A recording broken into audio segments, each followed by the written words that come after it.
Demanding change in a relationship?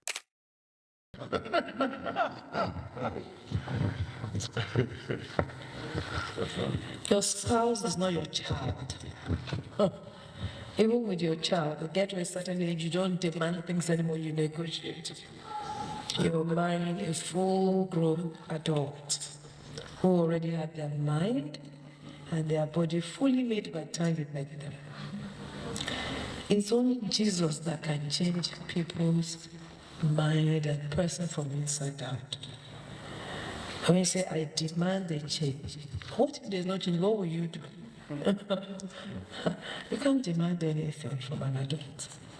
So you sit down, you have a conversation, you talk about how the impact of whatever it is on you.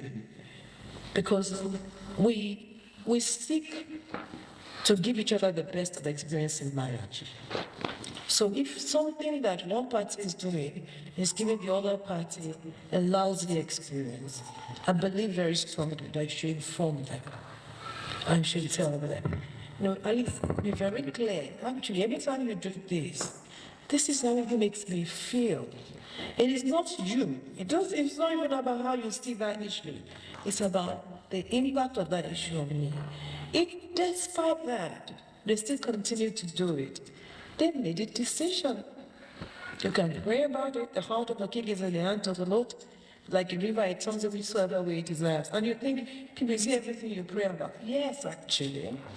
Yes. Because I don't have enough energy to start fighting or straightening the little things. But I know the one that has the power to change the heart of anybody. So let me go to him rather than making a fuss about anything and everything. So my suggestion would be, if you had a heart-to-heart conversation with them and it's still not changing, they can't see where you're coming from, take it to God or take it back to your counselor. Yeah, if I can just quickly add to that, you change. Yeah. You can't be demanding change. I don't know whether I've said it earlier. If you improve on yourselves, maybe your tolerance ability, your patience ability, your whatever, the relationship will get better. Because as you improve, you will be gaining confidence of your spouse. And, maybe the change when then happen, when you can see that, if that thing that you think is creates conflict in your relationship, let them know how certain things make you feel, rather than then, okay, you have to change about this thing, you have to stop talking like that, you have to let them know how they talking like that make you feel, and leave the rest to them and to God. Go to pray. You can't change anybody. If you marry anybody with the intention of upgrading, then you've made a big mistake. You can't change it. People are who they are, like the pastor said.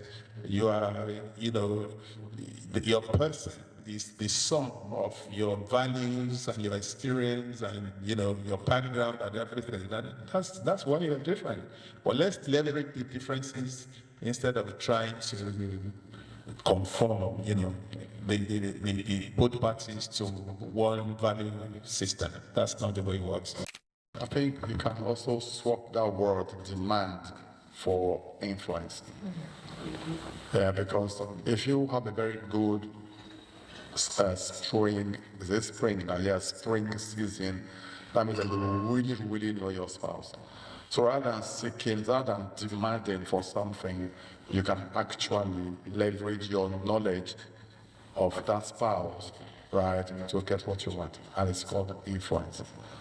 So you can influence your spouse for change, there are some things that maybe I don't like doing them, but again, when my kids or my wife approach me in a particular way, they say, okay, I change my mind, So people can, not everybody can, they can be subject to influence. So we should seek to influence one another.